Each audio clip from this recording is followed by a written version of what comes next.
What's up, everybody? I'm Just Wayne, a content creator, musician, and creative. And what a lot of people don't know is that I actually used to be a pastor.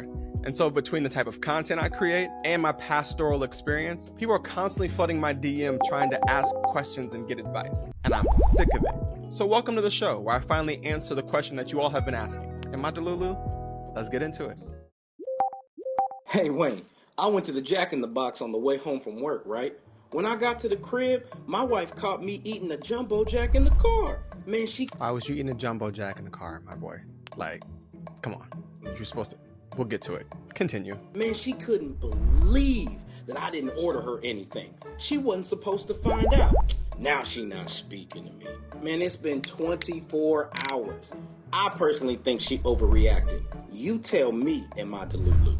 First of all, it was probably not the best judgment to eat it on the way home.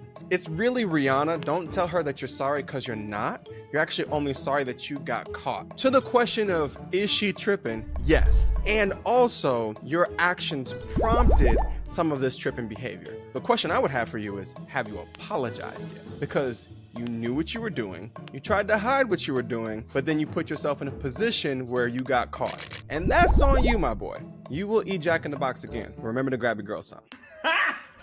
Got him! Question number 2. So I got a friend at work, and I thought she was more than a friend. I could have sworn she was giving me the green light and all the right signals. So yesterday at lunch, I decided to shoot my shot, and she shot me down. But we eat lunch together like every day, and she's always hanging around my desk and chatting and whatever. We talk about everything. Did she lead me on, or am I Delulu? Yeah, it's really difficult sometimes to recognize when you're getting the green light, as John Legend would say, that you're ready to go right now, especially when you're developing a type of relationship with somebody. Now, part of this is baked into the fact that in society, we don't do a good job of building platonic relationships. And so sometimes any relationship that feels connected can also feel romantic. You're not delusional for feeling feelings about a person that you're spending time with. That's a natural thing to do. The one question I would have is how much ownership you feel like you deserve as a byproduct of that. Because to be delusional would be to say, she owes me a relationship. And that's when you're getting into some of the real red pill territory.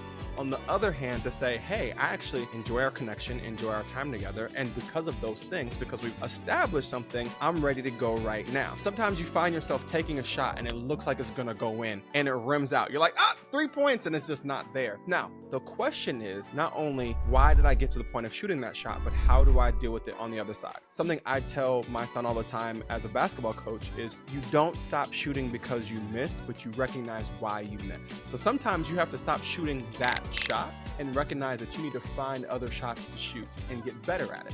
And so that might not be the person, that might not be the shot you should take, but you learn from it, you grow from it, you develop from it, and you figure out how to take your next shot in a way that it'll go in. Question number 3. Hey Wayne, I could use some advice. My dad was not around growing up. My mom was a single mom for my entire childhood, and I watched her struggle to keep a roof over our heads. But recently I gave birth to my first child, and my dad has circled back to apologize and try to rebuild our relationship.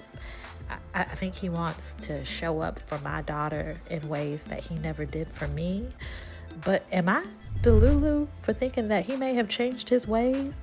Well, first of all, congratulations on having your first child. That's an incredible experience. As a dad of 4, I know each time is an experience in and of itself. One of the most interesting things I experienced when becoming a parent was how everyone else began to move and navigate differently, because I'm no longer myself. I am now the parent. I'm attached to this other person. Recognizing the real experience, the real trauma, the real story that you carry because of the absence of your dad and the impact that it had on your life, that's real. Something my dad taught me growing up is that you can trust but verify, meaning that you put yourself in a position where you can say, hey, I really hope that you've come to this place, that you're growing and that you're developing. And I'm also going to consistently verify your actions. I actually didn't forget who you are or what you've done, but I will give you the opportunity to prove that you've grown from that. And the reality is, he does owe you proof.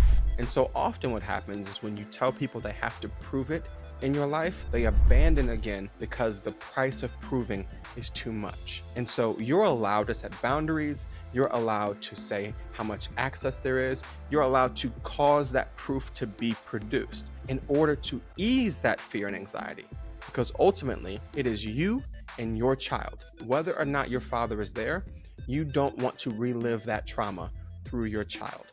And so you can trust, but you can also verify.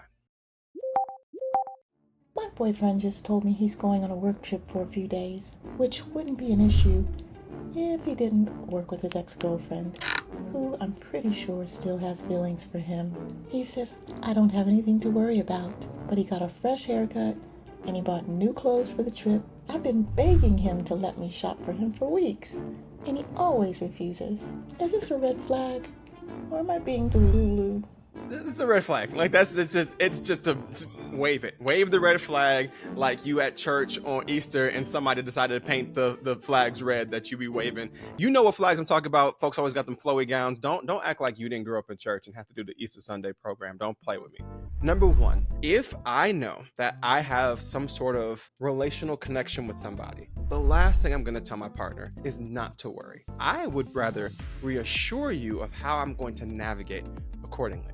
Now, the international sign and signal that a man has things happening in his mind is what happens on the outward. Like, we are very outward creatures. And so as soon as he starts getting his haircut and showering good and smelling good, those are actually opportunities for you to ask questions. It is important to recognize the difference between asking questions and questioning. Asking questions is saying, here's what I'm observing, and I'm wondering what these things mean. Questioning says, you're doing this, answer to the things that you're doing. The difference between the two is that one is seeking connection, one is seeking to understand, the other one is seeking to accuse. And it might feel really easy to accuse because you have evidence. But what I would suggest is ask questions and then ask for reassurance.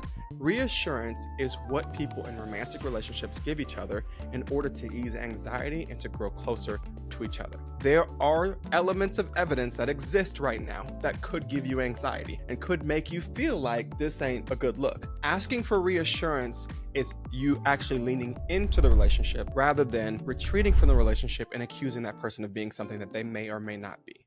Well, folks, that's all I've got time for. Until next time, please keep sending in your questions. And remember, you might be Delulu, but there's probably also more to the story. So until then, it's just Wayne.